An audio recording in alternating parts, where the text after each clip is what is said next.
Hi friends, গৌরব Chakraborty life থেকে আমি গৌরব। আশা করি তোমরা ভালোই আছো। আজকে আমি চলে যাচ্ছি গ্রামার ক্লাসে। আমাদের ফার্স্ট গ্রামার ক্লাস হচ্ছে কাইন্ড অফ সেন্টেন্স। একবারে বেসিক থেকেই শুরু করলাম, নাউন বা টেন্স আমি পড়ে যাব। ওকে, কাইন্ড অফ সেন্টেন্স মিন্স বাক্যের প্রকারভেদ। ক প্রকার বাক্য হয়, বাক্য মানে কি জেনে নেওয়া দরকার, যে বাক্য কাকে বলে। বাক্য কাকে বলে, মানে ধরো আমি ভাত খাই, আই ইট রাইস, এটা হচ্ছে একটা পুরো বাক্য, যেখানে আই একটা ওয়ার্ড, ইট একটা ওয়ার্ড, রাইস একটা ওয়ার্ড।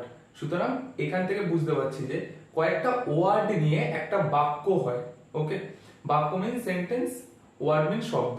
কয়েকটা শব্দ নিয়ে একটা বাক্য জানতে পারলাম যে বাক্য কাকে বলে, কোনটা বাক্য। তো এবার বাক্যের প্রকারভেদ গুলো জেনে নিই। কাইন্ড অফ সেন্টেন্স, বাক্যের প্রকারভেদ। ফার্স্ট, অ্যাসার্টিভ সেন্টেন্স মানে হচ্ছে সাধারণ বাক্য, যে বাক্যে নর্মাল ভাবে কোনো জটিলতা থাকে না, একবারে সাধারণ ভাবে যে বাক্যকে প্রকাশ করা হয় সেটাকে বলা হচ্ছে অ্যাসার্টিভ সেন্টেন্স বা সাধারণ বাক্য। আমি ভাত খাই, আমি স্কুলে যাই, এটাই হচ্ছে অ্যাসার্টিভ সেন্টেন্স। ওকে, দেন ইন্টারোগেটিভ সেন্টেন্স মানে হচ্ছে প্রশ্নবোধক বাক্য, যে বাক্যের মাধ্যমে কাউকে প্রশ্ন কোনো করা হয়। কোথায় যাব, কি খাবো, কি করব, যেখানে কোথায়, কি, কেন, কবে, এই ধরনের জিনিসগুলো আসে, সেটাকেই বলা হয় ইন্টারোগেটিভ সেন্টেন্স, যে বাক্যের শেষে প্রশ্ন চিহ্ন must. Third, imperative sentence. Imperative সেন্টেন্সের মানে হচ্ছে আদেশ বা অনুরোধমূলক বাক্য। ধরো, জলটা এনে দাও, দয়া করে এটা করো, এখানে বসো, এই ধরনের আদেশ বা অনুরোধ যে বাক্যের মাধ্যমে বোঝানো হয় তাকে বলা হয় imperative sentence. Fourth, optative sentence মানে হচ্ছে ইচ্ছা বা প্রার্থনামূলক বাক্য।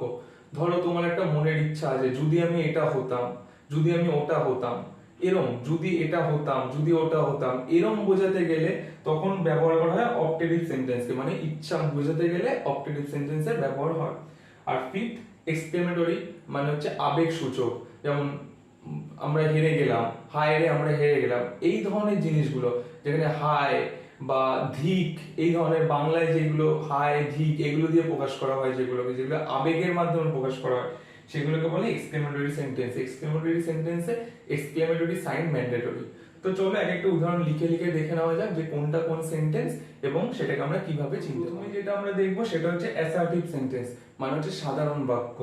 অ্যাসার্টিভ সেন্টেন্সের একটা ফর্মুলা আছে, সেটা হচ্ছে subject plus verb plus object. Okay, subject S, verb V, object O, S V O. Okay, S plus V plus O, subject verb object. তো এই ফর্মুলা দিয়ে কিভাবে তুমি সেন্টেন্স গঠন করবে?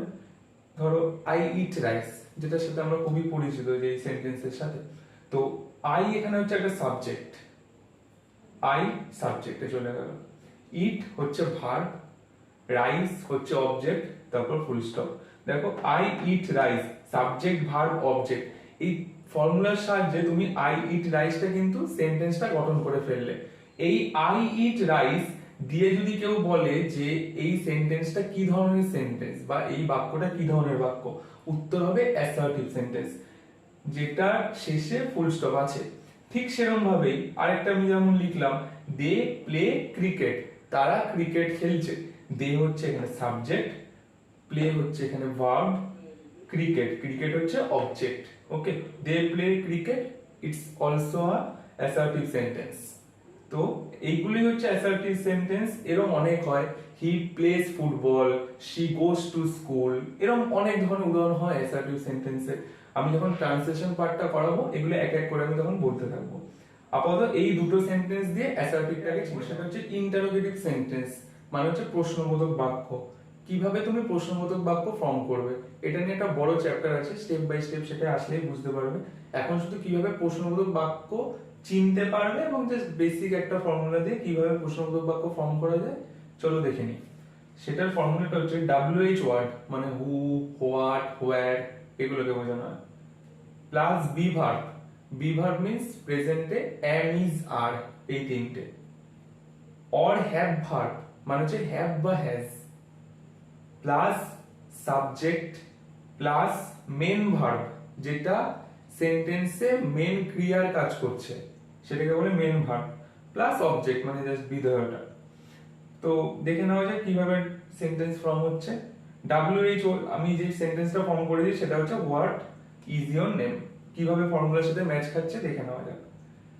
WH ওয়ার্ড WH হোয়াট বসিয়ে দিলাম। WH ওয়ার্ডের সাথে কি যোগ হবে? Be verb.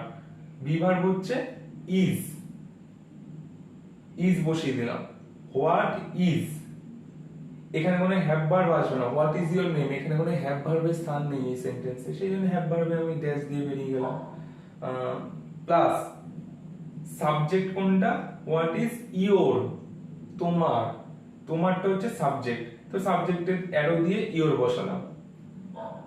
What is your name, main verb এখানে কিছু নেই, মেন ভার্বে আবার ড্যাশ বসালাম। অবজেক্ট কি? নেম, তোমার নাম কি। তাহলে দেখো কিভাবে এই সেন্টেন্সটা, কিভাবে এই ইন্টারোগেটিভ সেন্টেন্সটা ফর্মুলাটাকে প্রযোজ্য করলো। দেখো, হোয়াট বসিয়ে দিলাম, ইজ বসিয়ে দিলাম, যেগুলোতে নেই সেগুলো ড্যাশ দিলাম, সাবজেক্টে বসিয়ে দিলাম ইওর, আর শেষে অবজেক্টে নেম, আর শেষে কোশ্চেন চিহ্নটা মাস্ট, এটা কিন্তু হবেই, তা না হলে ইন্টারোগেটিভ সেন্টেন্স সেটা হবে না। WH দিয়ে একটা দেখলাম, তো WH আর বি ভার্বের জায়গায় আমি ড্যাশ দিয়ে দিলাম। আমার যে কোশ্চেনটা ফর্ম করেছি আমি, সেটা হচ্ছে হ্যাভ দে প্লেড ক্রিকেট, সেটা ফর্ম করেছি। সেইটা ফর্ম করতে গিয়ে আমার WH এর জায়গায় ড্যাশ দিয়ে দিতে হয়েছে। সেখানে যেহেতু কিছু নেই, WH নেই, বি ভার্ব আমার কিছু নেই, ড্যাশ দিয়ে দিলাম। তারপর হ্যাভ ভার্ব যেখানে আমি ফর্মুলা লিখেছি তার বরাবর হ্যাভ বসালাম।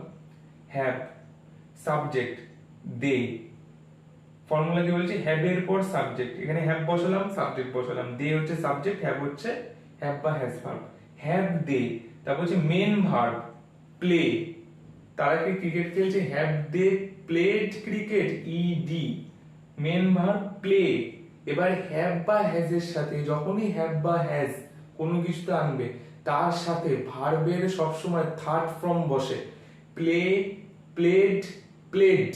প্লে হচ্ছে ফার্স্ট ফর্ম, প্লেড ইডি হচ্ছে সেকেন্ড ফর্ম, সেম প্লেটটাই আবার থার্ড ফর্ম, এর কোনো আলাদা থার্ড ফর্ম হয় না। Play, plate, plate. দেখো এই প্লেটটাই আমি আনলাম, main verb play plus ED মানে হচ্ছে ভার্বের থার্ড ফর্ম, প্লেড আনলাম। Object cricket, have they played cricket. দেখো এইটা, এই ফর্মুলাটাকে কিন্তু প্রযোজ্য করে গেল। যেই হলো শেষে আমি একটা কোশ্চেন চিহ্ন দিয়ে দিলাম। এইভাবে এখন আবার ডু দিয়েও করা যায়, অনেকভাবে করা যায়, উড দিয়ে করা যায়, কুড দিয়ে করা যায়, প্রশ্নবোধক অনেকভাবে করা যায়। প্রশ্নবোধকের যখন চ্যাপ্টারে আসবো সেটা নিয়ে বিভিন্ন ধরনের কিভাবে কোশ্চেন ফর্ম করতে হয় দেখিয়ে দেবো, জাস্ট চিনে রাখো। এই হলো প্রশ্নবোধকের দুটো চেনার উপায়, যে WH ওয়ার্ড বা হ্যাভ বা হ্যাজ ভার্ব দিয়ে কিভাবে প্রশ্নবোধক চিনবে, এইটাই হলো। এবার যেটা নিয়ে আলোচনা করব সেটার নাম হচ্ছে ইম্পারেটিভ সেন্টেন্স। ইম্পারেটিভ সেন্টেন্স অর্থাৎ আদেশ বা অনুরোধমূলক বাক্য। ইম্পারেটিভ সেন্টেন্সের এজ সাচ কোনো সেরকম ফর্মুলা হয় না। আদেশ বা অনুরোধমূলক বাক্য যেটা খুব সহজেই আমরা চিহ্নিতকরণ করতে পারি। তো ইম্পারেটিভ সেন্টেন্সের উদাহরণটা এখানে কি? প্লিজ সিট হিয়ার, দয়া করে এখানে বসুন। গো দেয়ার, সেখানে যাও। ডু ইট, এটা করো। এগুলোই, যেটা এই দুটো গো দেয়ার, ডু ইট, এই দুটোর মাধ্যমে দেখো আদেশকে বোঝানো হচ্ছে, গো দেয়ার, ডু ইট। আর অনুরোধমূলক বাক্য প্লিজ সিট হিয়ার, দয়া করে এখানে বসুন। প্লিজ টেক ওয়াটার, এগুলো হচ্ছে অনুরোধমূলক বাক্য। তো এইভাবে আদেশ অনুরোধকে ভাগ করা যায় এবং সেই বাক্যগুলি হলো ইম্পারেটিভ। এবার যেটা নিয়ে জানতে চলেছি সেটা হচ্ছে অপটেটিভ সেন্টেন্স। অপটেটিভ সেন্টেন্স মানে ইচ্ছা বা প্রার্থনামূলক বাক্য, যেটাকে আমরা প্রকাশ করি মে দ্বারা। ফর্মুলা মে প্লাস অ্যাসার্টিভ সেন্টেন্স। অ্যাসার্টিভ সেন্টেন্সের ফর্মুলা তোমরা জানোই, সাবজেক্ট ভার্ব অবজেক্ট। তো অপটেটিভ করতে গেলে প্রথমেই MAY, এই মে শব্দটাকে নিয়ে চলে আসতে হবে। ওকে, মেটাকে নিয়ে চলে আসো, plus God bless you, subject হচ্ছে গড, ব্লেস হচ্ছে ভার্ব, ইউ হচ্ছে object. May God bless you, may plus assertive sentence, ভগবান তোমার মঙ্গল করুক। ঠিক তেরকম ভাবে মে ইউ লিভ লং, মেটাকে আগে বসিয়ে দিলাম, ইউ সাবজেক্ট, লিভ হচ্ছে ভার্ব বেঁচে থাকা, লং হচ্ছে দীর্ঘদিন। মে ইউ লিভ লং, তুমি দীর্ঘজীবী হও। তো এটাই হচ্ছে অপটেটিভ সেন্টেন্স। অপটেটিভ সেন্টেন্সে একটা জিনিস মাথায় রাখবে, ইউ লিভ লং ও হতে পারে, সেখানে মেটা উজ্জ থাকে অনেক ক্ষেত্রে, অনেক ক্ষেত্রে মেটা অনেকে ইউজ করে না। কিন্তু ইউ লিভ লং যেখানে এইরকম ধরনের, যে তুমি প্রার্থনা বোঝাচ্ছে তোমাকে নিয়ে, ইউ লিভ লং, তুমি দীর্ঘজীবী হও, সেরকম বোঝালেই সবসময় অপটেটিভ সেন্টেন্স, সেখানে মেয়ে থাকুক কি মেয়ে না থাকুক, কিন্তু মেয়ে আনাটা গ্রামাটিক্যালি কারেক্ট। এবার লাস্টে যেটা বাকি থাকলো এক্সক্লেমেটরি সেন্টেন্স, মানে হচ্ছে আবেগমূলক বাক্য, যার মাধ্যমে আমরা আমাদের আবেগকে প্রকাশ করে থাকি। এক্সক্লেমেটরি কয়েকটা ওয়ার্ড আছে, যেমন হচ্ছে ফাইভ মানে হচ্ছে ধিক, তারপর হচ্ছে এলাস, যেটার মাধ্যমে দুঃখকে প্রকাশ করা হয়, হুররে, যেটার মাধ্যমে আনন্দকে প্রকাশ করা হয়। তো আমি এই সেন্টেন্স গুলো লিখছি, দেখো প্রথমে formula exclamatory sign plus assertive sentence, এটা হচ্ছে এক্সক্লেমেটরি সেন্টেন্সের ফর্মুলা। এক্সক্লেমেটরি ওয়ার্ডটাকে বসিয়ে নাও, এলাস দিয়ে এক্সক্লেমেটরি সাইন বসিয়ে নাও, হয়ে গেল এক্সক্লেমেটরি সাইনের পার্টটা। আর হচ্ছে অ্যাসার্টিভ সেন্টেন্স, অ্যাসার্টিভ সেন্টেন্স আমি কি লিখেছি, দে লস্ট দ্য ম্যাচ, তারা গেমটা হেরে গেল, ম্যাচটা হেরে গেল। Alas they lost the match, হায় তারা ম্যাচটা হেরে গেল। এই হয়ে গেল এক্সক্লেমেটরি সেন্টেন্স। অ্যালাস এখানে হচ্ছে exclamatory word plus exclamatory signs, exclamatory word plus exclamatory sign plus assertive sentence, they subject, lost verb, the match object. ঠিক সেরকম ভাবেই hurray we win the match, hurray লিখলাম যেটা আনন্দকে প্রকাশ করে, হুররের পরে একটা এক্সক্লেমেটরি সাইন দিলাম, উই হচ্ছে সাবজেক্ট, উইন হচ্ছে verb, the game object. Hurray we win the game, এটা আনন্দকে প্রকাশ করলো যে আমরা ম্যাচটা জিতে গেছি। এই হলো তোমার এক্সক্লেমেটরি। উই হ্যাভ অলরেডি গান through from the kind of sentences, so it's time for us to sum it up. Okay, so kind of sentences is the name of the chapter. So how many kind of sentences are in there? There are 5 kind of sentences, means assertive sentence, interrogative sentence, imperative sentence, optative sentence and exclamatory sentence. 5 kind of sentences are in there. At first, assertive sentence. Assertive sentence means simple sentence and statements, you can also say it. Statements means I eat rice, it's very simple sentence, so it's called a assertive sentence. They play cricket, it's also one kind of statements or simple sentence, so you can also say it that it's one kind of assertive sentence. So these two are the example of assertive sentence. Now I would like to come interrogative sentence. Interrogative sentence means question. Okay, what is your name, what is your name, and at last question sign is very must here. Next example was have they played cricket, question sign is very must here also. So these two are the example of interrogative sentence, means question sentence. Now third, imperative sentence. Imperative sentence means order or request. Here please sit here. Okay, please sit here means it's a request, and go there, do it, it's one kind of order, so it implies imperative sentence. Then I would like to come optative sentence. Optative sentence means desire. May God bless you, it's one kind of desire. May you live long, it's one kind of desire also, so it's called optative sentence. And last, I like to come here exclamatory sentence. In exclamatory sentence, it's mandatory to put exclamatory sign as well as what you are putting here, means I'm talking about the question sign I'm talking about.